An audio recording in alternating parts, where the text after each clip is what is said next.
the Super Cub, which is a prize and hobby product. I got a 810 kV motor from Hobby King, and then a 10.9 master air screw,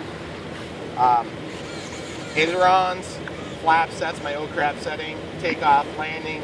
I think it's a 1.6 or 2 second delay. And we're gonna go ahead and taxi out and do some snow flying. Takeoff settings click. What a beautiful plane. And I'm gonna get some good low passes here, hon. We're gonna go overhead to our right side, avoiding the light pole. That's our takeoff setting. I shut it off. We'll do a little climb here, show you what that 810 can do. And bearing in mind, this is not an overly light plane. I've had a few crashes and a lot of glue. Probably weighs twice as much as when it was new. Full O-crab flap. No throttle, just going by in a glide. Shut off my O-crab. We'll roll out of that, go back to the same general area. I'm gonna get a little lower though. Boy, that snow just makes it disappear, doesn't it? Let's do a landing, hon. We'll just, instead of pumping the plane, I'll just put on the O-crab setting. Whoops. I hate it when that 10-inch prop, it will bang into the ground if you're coming in a little bit rough. And you can see I canted the landing gear forward. Oh, that's so cool, the way the snow breaks off the tires. But as you can see, the prop is fine.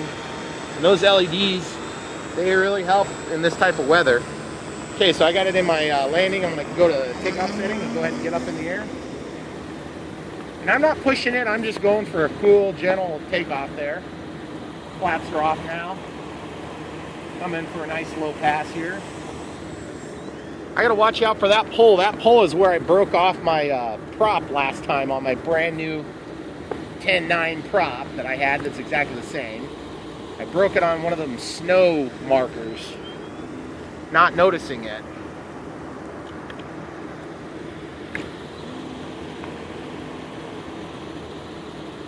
That's a Cuban 8. We'll do a little knife edging. This snow is just so cool to fly in. It just gives you this new added element of depth perception that I've not yet experienced. And I just kind of wish it was night. Nighttime would be so cool. So cool with the snow.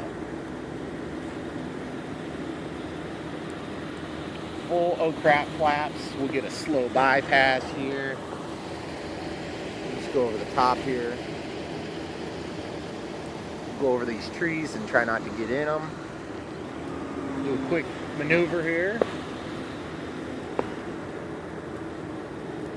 And just so you guys know, my flight times on this particular plane are somewhere around the tune of about 10 to 11 or 12 minutes.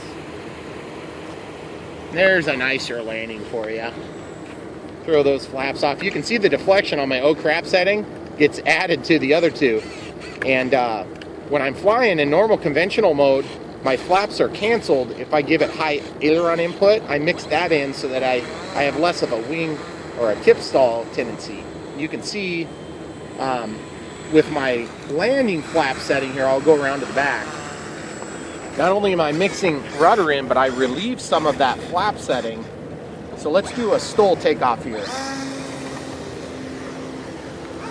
That was a little bit too close to call. The yield sign was like, you cannot fly here. And you can see this thing lacks no power. But that 10.9 prop, I was afraid was going to be a noisy turd, and it has just been so quiet. And you know, you probably can't even hear it in the video. You can when it goes by, and that's about it. See, I got a Clouds Fly in there, an AXN glider, and that thing is just the noisiest you've ever seen. But go ahead and come in here and do another landing and take off. We'll throw the landing flaps, try to avoid a tip stall here. Coming for a nice, smooth, controlled, slow oh crap setting right before we hit really helps with the prop strikes. But there you have it. That's the Super Cub. And yes, I do have floats. And yes, I broke my tail dragger off the other day, so I had to go ahead and do a repair. Got a little bit of springiness in there. It was an easy fix. Still took forever. Nice alignment. Should be easier to fix now yet. But anyway, that's it.